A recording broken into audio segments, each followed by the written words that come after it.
Ռուսաստանի արտգործնախարար Սերգեյ Լավրովը Մոսկվայում տեղի ունեցած համաժողովի շրջանակում անդրադարձել է Հայաստան այցին։ Նա հիշատակել է Հայաստանի կառավարության մշակած խաղաղության խաչմերուկ նախաձեռնությունը։ Ըստ Լավրովի, ծրագրով Հայաստանի կառավարությունը ձգտում է իր տարածքը լոգիստիկ հնարավորություններն ինտեգրել ընդհանուր մայրցամաքային գործընթացներին։ Ըստ նրա, Մոսկվան կողմ է, որ բոլոր ենթակառուցվածքային նախագծերը զարգանան, բայց գործնականում խաղաղության խաչմերուկն իրագործելու համար պետք է Հայաստանի ու Ադրբեջանի միջև ստորագրվի խաղաղության պայմանագիր։ Մենք սրտանց հաջողություն ենք մաղթում այդ հարցում, ասել է Լավրովը։ Ռուսաստանի արտգործնախարարության ղեկավարը վստահություն է հայտնել, որ պայմանագրի տեքստի համաձայնեցումը հնարավոր է դարձել Հայաստանի, Ռուսաստանի եւ Ադրբեջանի եռակողմ գագաթնաժողովների շնորհիվ։ Լավրովը նշել է, որ Դաշնությունը պատրաստ է այսուհետ եւս օժանդակություն ցուցաբերել, եթե կողմերը դրանում հետաքրքրված են։ Նա համոզմունք է հայտնել, որ անհրաժեշտ է նաեւ Հայաստանի եւ Թուրքիայի միջև հարաբերությունների կարգավորում։ Հակամարտությունների հաղթահարումն ու դրանց հետևանքով տրանսպորտային ու տնտեսական կապերի վրա դրված սահմանափակումների վերացումը նկատելիորեն կբարձրացնեն այս տարածաշրջանի եւ ամբողջ մայրցամաքի մրցունակությունը, եզրափակել է Սերգեյ Լավրովը։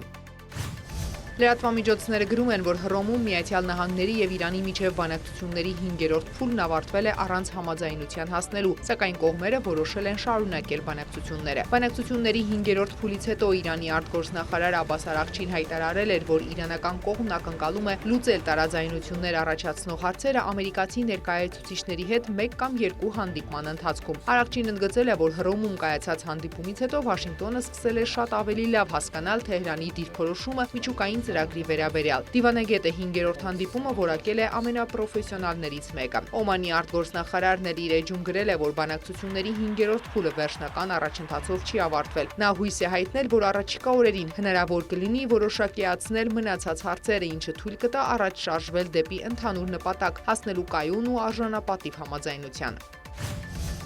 Ուկրաինայի արտգործնախարարությունն աշխատում է Ուկրաինայի եւ Ռուսաստանի նախագահներ Վոլոդիմիր Զելենսկու եւ Վլադիմիր Պուտինի հանդիպման ուղղությամբ, հայտարարել է Ուկրաինայի արտաքին գործերի նախարար Անդրեյ Սիբիան։ Նա նշել է, որ Կիևին անհրաժեշտ է Միացյալ Նահանգների ներգրավվածությունը կարգավորման գործընթացում։ Մենք ողջունում ենք Միացյալ Նահանգների եւ նախագահ Թրամփի խաղաղության ջանքերը։ Հանդիպումը Թուրքիայում շարունակելու համար նախապայմաններ չեն կարող լինել։ Այնտեղ հստակ պայմանավորվածություն է ձեռք բերվել, նշել է արտգործնախարարը։ Նա հիշեցրել է, որ կողմերը պայմանավորվել են իրականացնել ռազմագերիների փոխանակում եւ գործընթացն արդեն սկսվել է։ Այժմ Ուկրաինան սպասում է, որ Ռուսաստանն իրեն տրամադրի անվերապահ զինադադարի իր տեսլականը։ Նման փաստաթուղթ է պատրաստվում նաեւ Կիևում։ Երրորդ կետը Զելենսկու եւ Պուտինի անձնական հանդիպման վերաբերյալ աշխատանքն է։ Հարցին թե արդյոք Ուկրաինան տեսնում է Վատիկանը որպես խաղաղության բանակցությունների վայր, արտգործնախարարն ասել է, որ Ուկրաինան դեռ շահագրգռված է Վատիկանում հրադադարի շուրջ բանակցությունների հարցով Ռուսաստանի հետ հանդիպում անցկացնելով։